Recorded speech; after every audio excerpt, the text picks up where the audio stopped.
terms. But then again, that's who we are, so we have to play to our strengths too. The next step was, okay, we have the who, we have the why, we have the where and the when, and we have the what. And the next step was to bring this all together and to identify, okay, what needs, of all those needs that came up on those bubbles,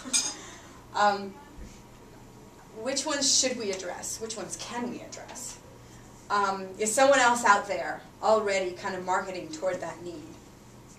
For example, Kama Sutra really markets towards sex performance. They have like 20 different brands and brand extensions, different colors, different scents, different ribs, different thoughts, different everything. And Prudence also has a little of that sex performance marketing toward that need. And then determining whether we would be good at addressing those needs based on who we are. I mean, we can't change who we are to address that need. So based on who we are, how to address those needs. And this looks very confusing, but really it's quite simple. If you start with the top gray ones, the attractiveness is the attractiveness of the need to us. So the importance of the need in our perspective. Okay, so safety and her pleasure was seen as a very important need to address, followed by image and comfort and sex performance. Experimentation, it's not a critical need. Neither was peace of mind. Didn't come up very often. Competition is whether or not competition is addressing that need. And attainability is whether we can attain to address that need. So this was more of a strategic session.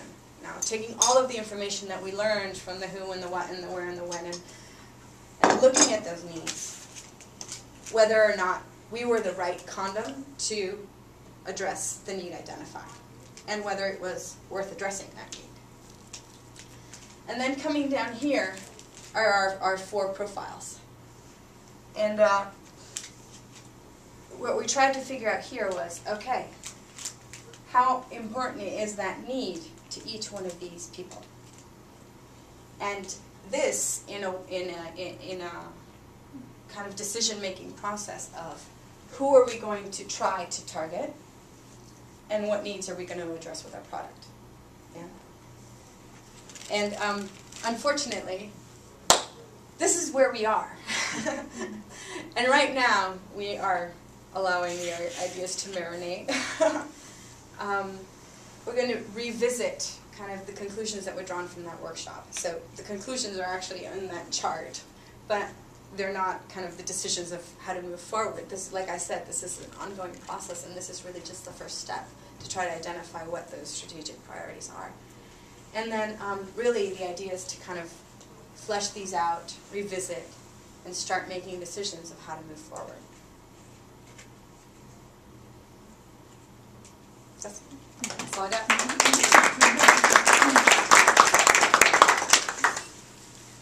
Can you go back to that table? Sorry. Yeah, can you go back to the table? I just want to explain the bottom row. Yeah. Well, this is like the decision-making process here. So, No. Maybe. Probably. Yeah.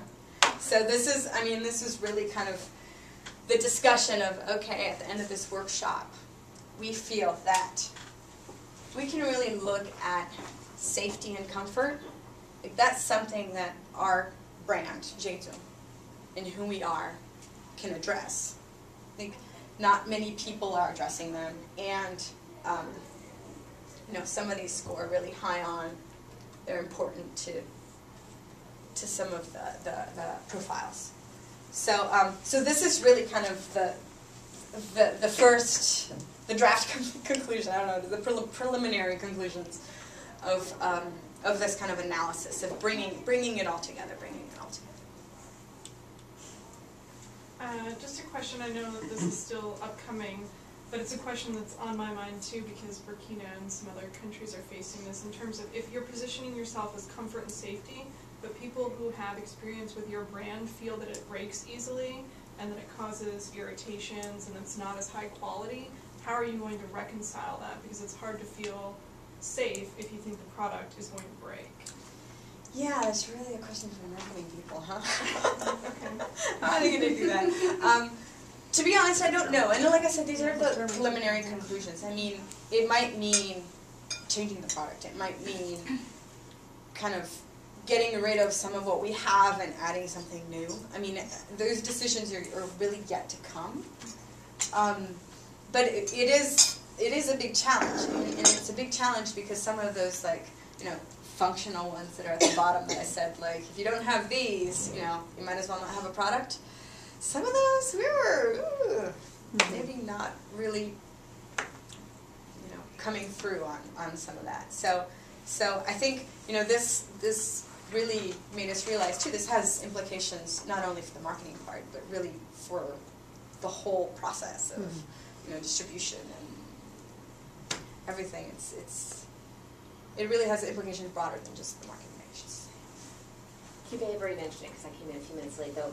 Can you comment on, from the beginning of this process to now, how long it has been, and then kind of what you anticipate the next steps? Like, just to get a feel for the length of the process. Okay. And This how started. How much it cost? Yeah. Okay. I guess I should say the preliminary activity draft was written up in December. And then holidays, so that was kind of shut down for a while, and then data was collected the last week in January.